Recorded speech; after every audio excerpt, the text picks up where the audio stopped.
What up, everyone? This is Guerrero, DJ LG, reporting from the Makerspace at Sacramento City College. Right here we have a good student, a friend of mine, Salomon Villeda Garcia, one of the students from the Sacramento City College new SESI project, involved in collaboration with the Makerspace here at Sacramento City College. Check us out, sacramentocitycollege.com. Or Google us and make sure you type in Makerspace, or you can visit the Makerspace website at sccmakerspace.com. Salomon, how you doing? Pretty good. Good. So, right off the bat, man, tell the audience a little bit about yourself. We're gonna dig deep into your stories, into your struggles of how you got here, and your future ambitions, and really just kind of highlight just little things about your struggle, about being a student, first generation student, and just kind of moving forward and navigating the system of just uncertainty, right, in life. So, yeah, man, kick it off. Yeah, well, my name is Salomon Villeda Garcia. I'm from Sacramento, California. I attended Rosemont High School. This is my second semester here. And I'm a twin. I am 2 minutes apart from my older brother. Awesome. And we are the first generations in a family. Awesome. So you're first generation to go to college. Mm-hmm. Cool. So if you don't mind me asking, what part of Mexico are your parents from? Are you from? Well, my parents are from Hidalgo. Okay. Centro de Pachuca, but my dad, it's from Mactopan, a little city, mm-hmm. and about an hour, my mom is from Tula. Okay. So I don't know if you know Mexico history, but Tula, it's people say it's the first people landed mm-hmm. before the Aztecs. So okay. if you see when you go to Tula or seen pictures of Tula, if you see the four statues, that's those are signs of warriors that they were gonna protect from others. Nice. Will protect the land. Okay. Yeah. So little city of Tula. What state? Hidalgo. I'm gonna have to check that out, man. I really like the history of just kind of the creation of modern day Mexico, right? Mm-hmm. And just kind of learning the roots of even where I come from as a Mexicano, as well. And so yeah, we have a lot of things in common. I'm also from Sacramento, and engineering graduate from Sacramento State. A little DJing business on the side. I work as audio engineer in my profession. And I too am a first generation student, right? I'm the oldest of five. So that's just a little bit about me, but we definitely share some commonalities in just being first generation students and talking about that. Let's get into your struggles. How were you in high school? What were your visions about college? What were your resources? Did you have any resources, anybody to motivate you to go to college? Did you even have any motivation to go to college? Well, to start off first, so most babies that's raised with a Spanish language, mm-hmm. their first language was Spanish. Yeah. But my brother and I, we spoke late. We spoke at the age of 3, and our first language was English, mm-hmm. and that's when we were in preschool. So that's when we started talking. So we have kind of a speech problem. But over school years, elementary school, middle school, mm-hmm. part of high school, we were in speech therapy, and mm-hmm. that helped us a lot to speak more, read a little bit better, and stuff. And then in high school, it was good. I'll say it's good because my freshman year, it wasn't so good. I had good grades and stuff, but it was weird. A transition from middle school to high school was mm-hmm. more classes, more longer and stuff. Right. And so, yeah, it was kind of, the first year was kind of hard. Yeah. But later on, I see how I had to motivate myself, I had to do my stuff, and I got that. And then I had a lot of help. I was in high school. I was into sports. Mm-hmm. Freshman year, I only played half a season of soccer, mm-hmm. and sophomore year we did a boxing class. We made up a boxing class there to teach self defense and stuff, and it was actually pretty good. Cool. And then junior year I did junior year, I got into student government. So I went to student government for my junior senior year, and I played golf for the first time. And so I was doubting a lot, like how it's gonna be boring. Yeah. It's gonna take too long. I went thanks to my coach, one of my coach. He helped me a lot, so it was kind of good for him to help me during life, during school, and then also playing a fun.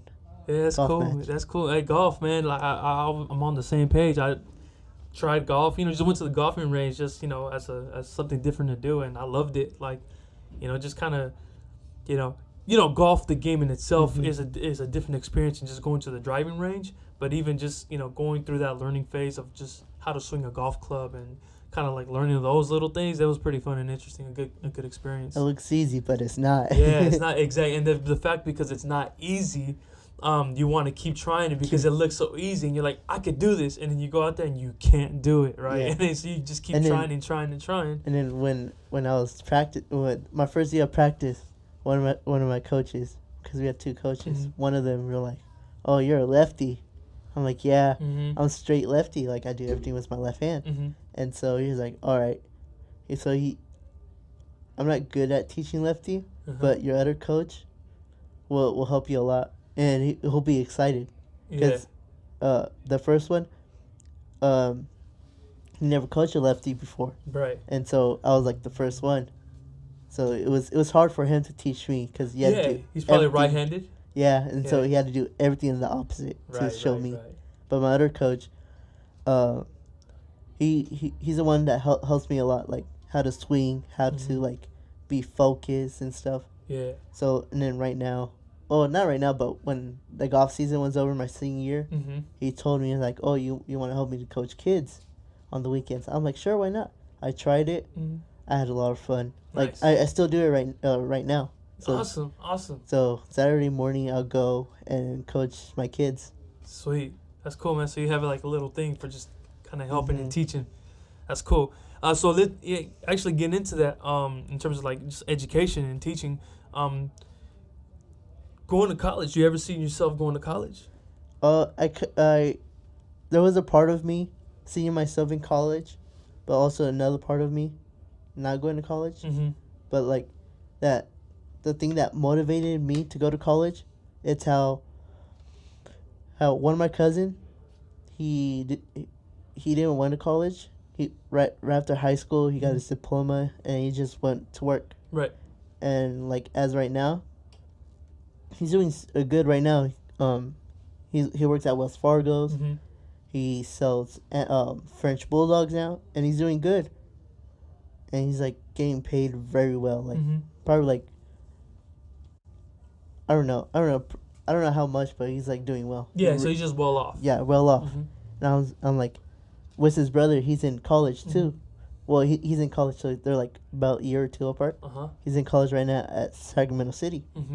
And what motivated me is that when you have like, I don't know, because they're like basically like my role models in the family. Right. And so everything they do, I could see myself doing better. Right. So when I saw how my cousin is doing well right now at his age right now, because he's only 25. Yeah. He just got engaged last year, and he has a 6-year-old kid. And so that it made me to do better. Yeah, motivate me to do better than him, and also like still keep him with me. Yeah, awesome.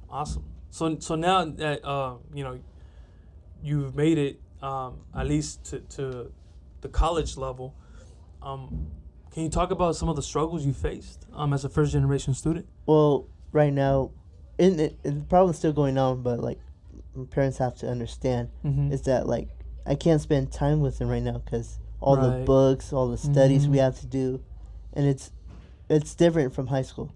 So totally. So now like my little sister is in high school, so they know what to do now. But like now we're in college. My parents had some experience at college, but they dropped out, and so they don't fully understand how not fully, but like they don't understand how hard is it Mm-hmm. to like study, do all the homework, look at the assignments that we have to do, Yeah, and it's a fast pace. So yeah, it is. It's very fast paced. So, I know from my experience as a first generation student, we, my family, at the same kind of like level that your family is, they didn't really know, right? And I couldn't spend a lot of time with my family, and when I was kind of those first few years, especially that first year at Sac State, I didn't have a car. Very difficult to get around. Had to wait for my parents to get home to use their car. I didn't have academic discipline. I didn't have really any discipline. I just know that I was at Sac State. And it was very difficult for me. But also getting my parents to understand that I got to dedicate time to, school. As much as I didn't want to, I just knew like I had to go to college. Mm-hmm. Like I still knew that I had to dedicate some time. And even that some time was a lot. Parents are like, you're never home. You're always out. Siempre andas en la calle. Like all these like little side comments. And it's like, what? Like, I gotta take the bus 2 hours home. Like, what do you mean? yeah. But definitely. I think for me and my relationship with my parents, it was just definitely a cultural struggle. They didn't go to college. They didn't have that formal like college education. So it was very hard for them to kind of envision how busy I am with being, having a job, not having a car, later having a car, but then still, being a full-time student and working part-time, and then working full-time, and then just going through that cycle, right? Eventually they came to understand, but there was definitely a lot of speed bumps like during that process. So definitely you can relate. Yeah. I mean, I say that because I can relate too. So now that you're here at Sacramento City College, you're part of the SESI program. Yeah. How has the SESI program really kind of helped you or not helped you, or just kind of gave you some opportunities to do stuff that you never had, like you think you'd ever be a part of? Just talk about that for a little bit. Well, I didn't see myself going into a program. Mm-hmm. I saw myself like, just getting classes, Right. seeing with a counselor, and see what would I do. But I found out from a brother because in high school, in my English class, there was a professor from here that came over to my school and do tutoring, or after school to see her and help us on our writing. And then somehow my brother knew about the SESI, like the professor was saying how oh yeah, we have this like Hispanic / like low income program called SESI, and my brother said, all right, I'll sign up. He signed up, and we did over summer I think they gave him a call about a summer symposium, a whole week, and so he went for the first day, and he told me about it. I'm like, oh, I want to see I could get in too, so we could travel, and being a twin is being hard. Yeah. So you have to try to get the same schedule, so you guys go. So your parents will take you right at the same time and right stuff. right. And so I did. I signed up. I went to the symposium because it was a week, and I only was from Monday to Friday, and I missed Monday, so I didn't know a lot. So, and then on the last day, they were announcing people that like who made it in the program. They gave us little certificates, and most all of us got in. So, we did, and with all the information that SESI is telling us and what they are doing, is it's helping me a lot, because with financial aid I don't get a lot, and they actually help me to provide books, provide a mentor that it could, if I have struggles or have any questions about first semester, I have them to talk to. Right. And yeah. That's cool, man. So you feel like just being a part of the SESI cohort, actually the first one, like it's really kind of been a positive experience. Yeah. You've been learning a lot. Yeah, I've been learning like how I have to take advantages Yeah. have to sign up for scholarships and internships because they're gonna help you a lot. Yeah. And mostly the internships. Mhm. So, like right now, we're the first. I want to say the first students Mm-hmm. to be in a makerspace. Mm-hmm. So, in the makerspace, it's actually fun, and I like to learn new things. So, Yeah. I had some experience with it, but now I know more about and what to do. Yeah. So for those that are hearing right now, tell them about what is the makerspace, like kind of your idea, your impression, and just talk about the little things that they have in here. Well, the makerspace to me is like if you have an idea or you're thinking of an idea but don't want to do it, the makerspace is here. You could just if you have like a invention or you want to do like a logo or something, Mm-hmm. you come to the makerspace and you could make your idea to be true. And Right. so in the makerspace we have couple 3D printers. Uh-huh. We have a big copy machine that we can do posters, banners, stickers, Mm-hmm. even T-shirts. So we have the heat presser. We have sewing machines, Mm-hmm. and then and then we have some laser cutters, and those water jets things. What's it called? Water jet things. You know they have in the office. The I mean- CNC routers. Yeah, the CNC and routers, some power tools, and A like lot of power tools. yeah, a lot. Yeah. And then we got this podcast room right here. We have Yeah. this audio room like where we're hosting our podcast. Like yeah, eventually it'll be live. But yeah, so the makerspace, really for students to come and take advantage at Sacramento City College, just being creators, right? Being imaginers and being able to design, with a podcast room, with really any kind of design, because we have laser cutters, we have a lot of power tools, we have 3D printers, 1, 2, 3, 4, 5, 6, I believe 6 3D printers, vinyl printing, sticker printing machine, even a machine where we can iron designs on shirts. Yeah. Right. So and really you can just come in here and just kind of do whatever. yeah. Definitely, just take your imagination and make it a reality.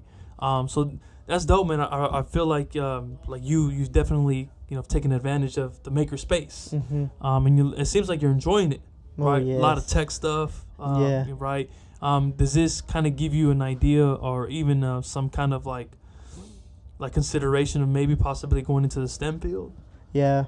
What's your major right now? What were you thinking before this? Well, my major right now is business. It's business, right? In business, and so I'm thinking doing a little minor Mhm. major, Yeah. and so I'm probably I don't know, the makerspace is like helping me to have an idea Uh-huh. of like what to do. Yeah. So this is actually pretty cool. Yeah, so it's cool, right? Yeah. Yeah. Cool, man. So Salomon, any last, kind of words to our audience who's listening out there? Anybody going through some struggles in school, just don't really know what they want to do, or if they have a lot of ideas, you could tell them to come to the makerspace. Any last words for those listening right now? Well, I want to take for the new upcoming freshmen, or like if you need help with anything, wherever you go, any colleges or universities, take the advantage of the resource. The resource is actually gonna help a lot. Like here, like we have the writing center, Mhm. we have math labs, and those resources actually helps you a lot. And also, always look for scholarships. It doesn't matter how much amount. Sign up. Mm-hmm.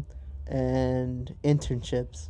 Take the advantage of the internships, because those are your easy access to get into a job or get a little bit more experience of what you want to do. Yeah, definitely.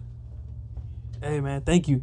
Really appreciating you having on this very first podcast of the Makerspace in cooperation with thank SESI. So yeah, Salomon Villeda Garcia. Check us out, secmakerspace.com. your host, Luis Guerrero, my guest, Salomon Garcia. Until next time, stay tuned, enjoy the music. Peace out, y'all.